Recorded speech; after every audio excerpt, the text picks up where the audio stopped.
Ninjago is a show that has been around for a long time, since my childhood. Saying the words Ninjago was just an everyday thing I would say when watching the show, because of how catchy the opening was. Let's just say the show held a special place in my heart, due to the various characters and story we had as kids, making us as kids actually pay attention to the plot and storytelling, looking as if the writers weren't treating us as kids, but as actual show watchers that cared for the plot as well, which was very reassuring. In today's video, we're going to be talking about the recent sequel of the original story has been taking the Ninjago community by storm. Today I'm going to be talking about Dragons Rising.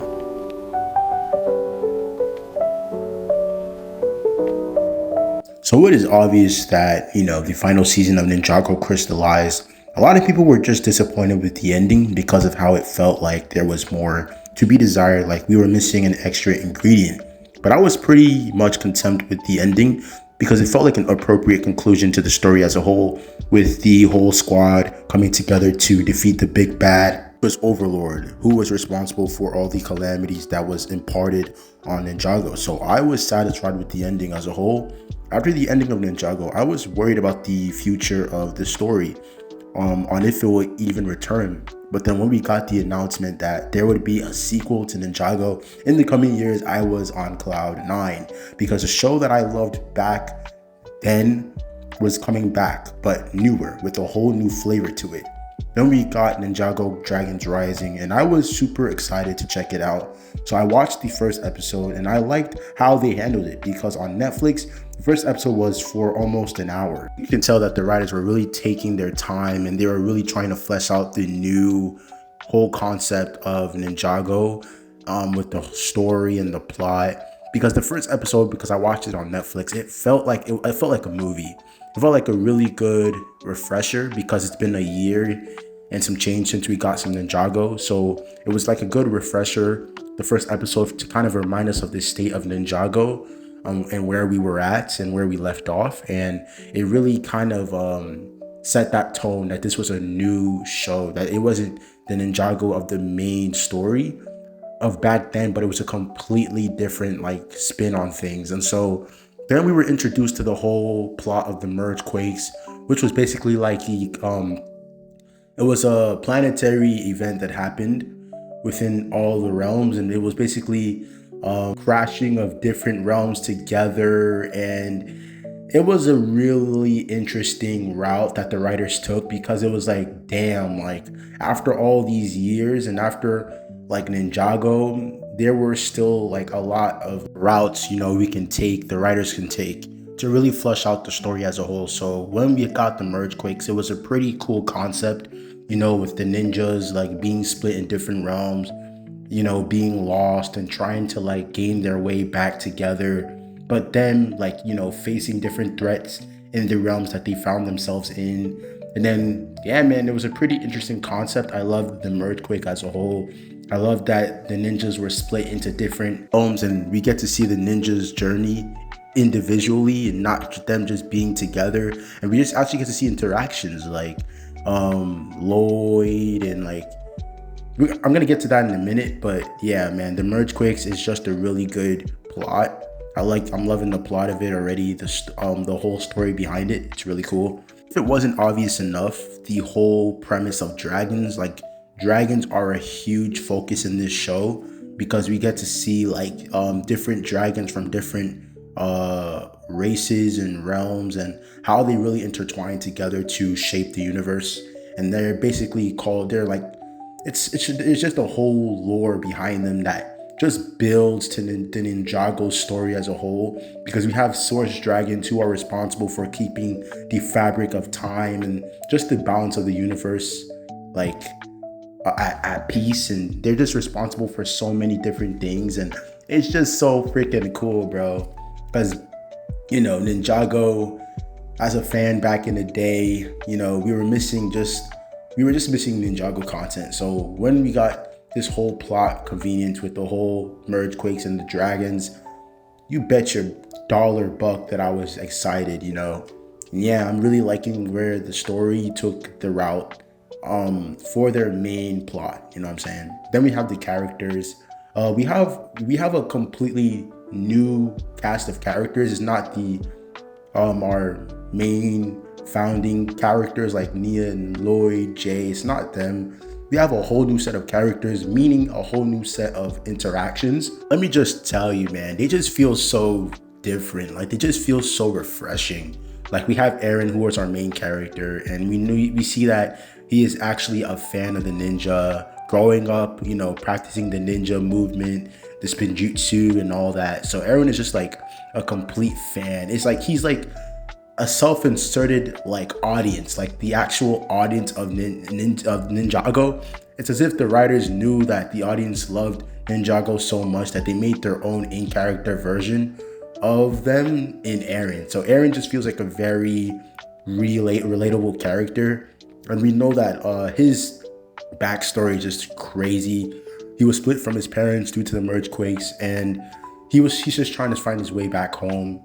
And I just love his interactions with Sora, and I just love that he's just a really cool guy. He's a pretty chill dude. Even though he is naive at times, he does grow as a ninja through Lloyd's mentorship and training, and through his experiences, he just learns to become a better person.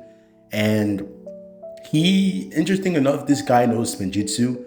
It's crazy because this dude doesn't have an element. He's not a ninja, so what the hell? It seemed as if he awakened to the ability during the Merge Quakes, and this man is able to perform spinjutsu, which is absolutely insane. It's never been heard before, so it's a pretty cool and unique situation. See, he's like one of my favorite characters so far. Then we have Sora, who is Arin's best friend, and she's basically that chill friend that, you know, you would want to have by your side. She's always there to console Arin and just be his guide, and just overall like friend in dire situations. She's almost like his backbone in times where like Arin might need a shoulder to cry on, or a shoulder to lean on, or a shoulder to even stand on in general. She's just like his overall support system, and I just love their dynamic. And Sora's like character development is just amazing. Like, she goes from a character who isn't really sure of who she is, and she's still trying to find herself, to being insanely confident.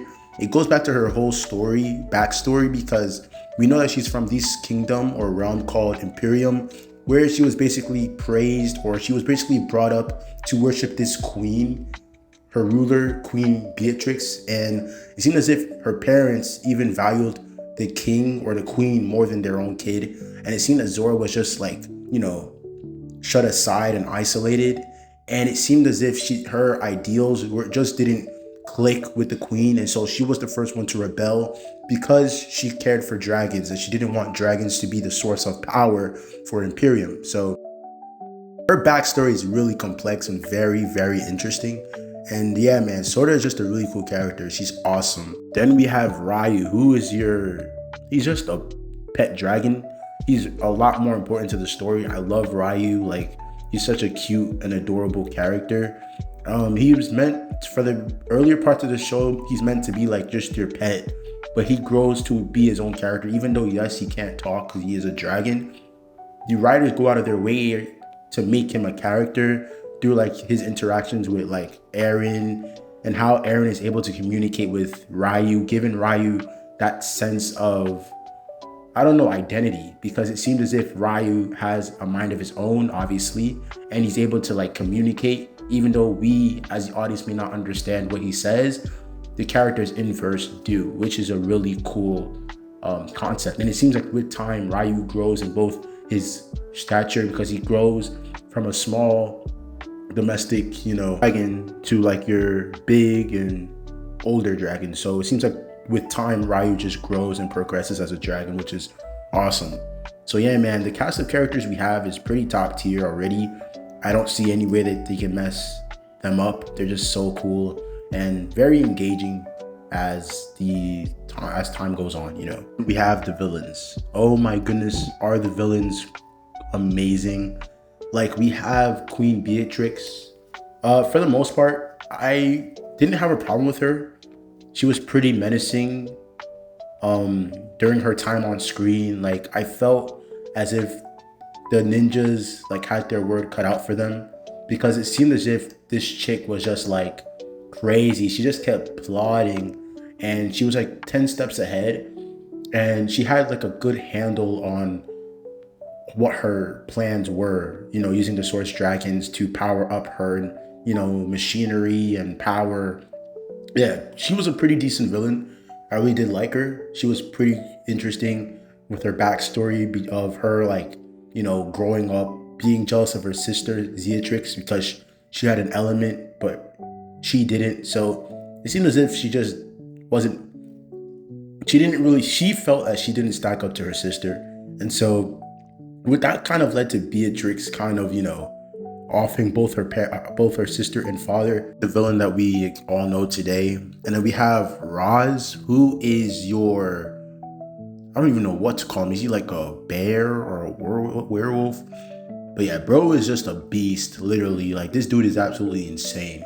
Like, this man is a menace to society. He's just constantly gaslighting people into a vulnerable state to where he can control them. In the beginning of the series, he started off like the right-hand man to Beatrix, but over time, we just find out that this dude is much more, because he has this master that he serves or, takes orders from, because we just see him throughout the story call out to his master, letting him know on the happenings and what he's up to and stuff like that. So it seemed as if Roz was just like, he wasn't just your side villain. Like, he felt like he had a much more important role to play in the story, which was very, very cool. Then we have like Rapton, who is basically like the lackey of Beatrix, even though dude is hilarious. He's really funny. Yeah, man, he's just a lackey. Sometimes he does prove his worth, but he just always gets sidelined and disrespected by the ninja. But he does have some like funny one-liners that make him memorable. I don't really have too much to say on him, but he's just a pretty funny character and stuff like that. Let's talk about like our main characters, like the characters that we love. So it was obvious, like I mentioned before, the ninjas were split up into different realms due to the Merge Quake. And the first person we were introduced to from the main cast is Lloyd.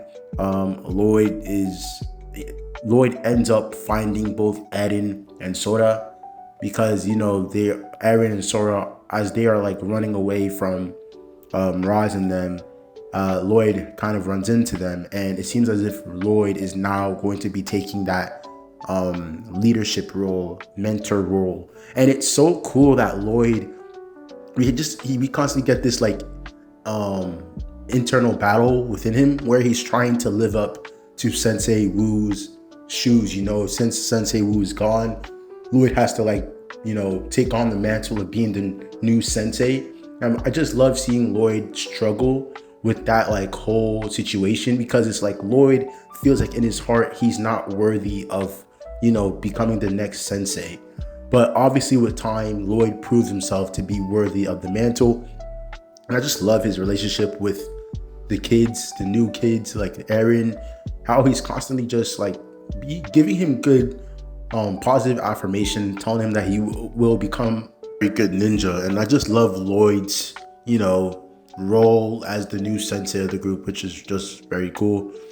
We have Nia. Nia is Nia. She's awesome. There's nothing I can say bad about her. I love her I love how the writers are handling her now, because it seems like now they're just not using her because of Jay. Like, she feels like a character that can stand on her own. Like, we don't need to see Jay to see Nia. Like, it's like Nia is her own character. Yes, even though in the main story, we know that Nia far developed as a character, but in Dragon's Rising, she just feels more like, I don't know, she just feels a lot more like a character that's not just a love interest for Jay. I just love that Nia is now somebody that could stand on her own. She has her own interactions. She has her own dialogue. She has her own relationships without Jay being in the picture, which is so cool. And Nia just feels like that big sister to the new kids of the group. Like, she's constantly mentoring Sora in her elemental training, and just being that big sister that she needs to like really feel like she can be herself, which is just awesome. We have Kai. Where do I even begin with this character? Kai is a pretty cool guy, man. And Dragon's Rising, he's just, your typical Kai. I don't know how to describe this guy, but he's just your cool guy around, who is like very, very, very, very, very, concerned about everybody. He feels like the father of the group. I don't know. He just gives me that like father vibe, as if he's like very worried about everyone and he tries his hardest to protect them. Just typical Kai shit. I love Kai. There's nothing I can say bad about the guy. I love his relationship with Wildfire, another character I was gonna bring up. I just love his relationship with her.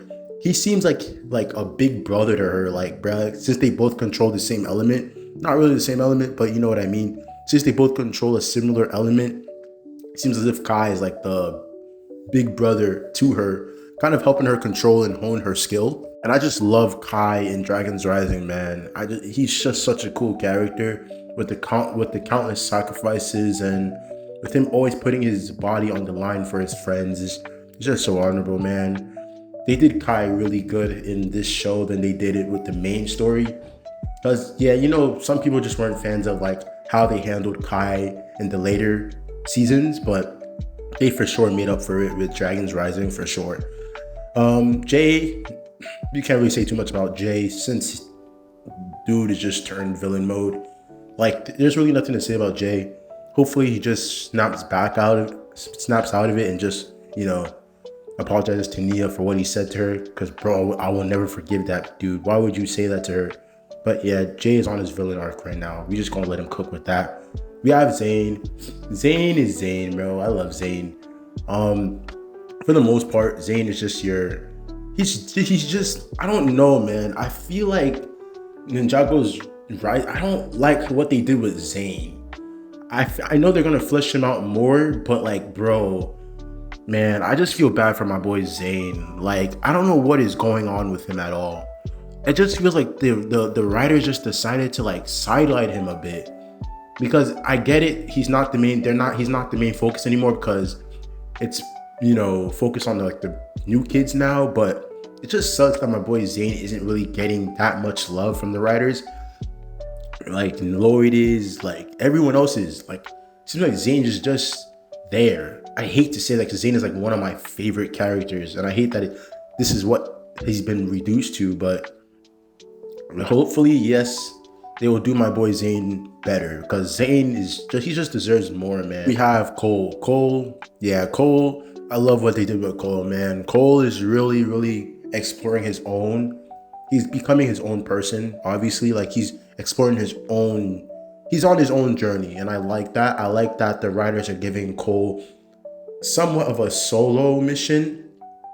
Like, basically where they're making Cole be the main character of his own story, because before he joins the main group, it seems like Cole's on his own, because he's in the realm of the lost things, I'm sure it is called, and we see that he's like the leader of this group of friends that he met along the way. Gio, Bonzo, who's going to play a very important role later down the line, and just two other kids. And it seems as if Cole is like their leader. He's like the unifier, man.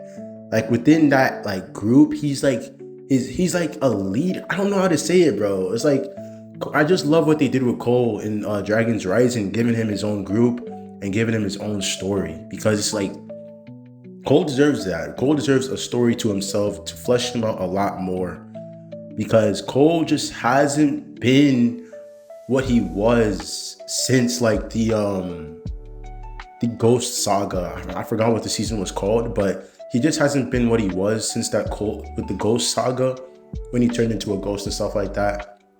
So yeah, I'm glad Cole is like, being respected more as a character. Really glad on that.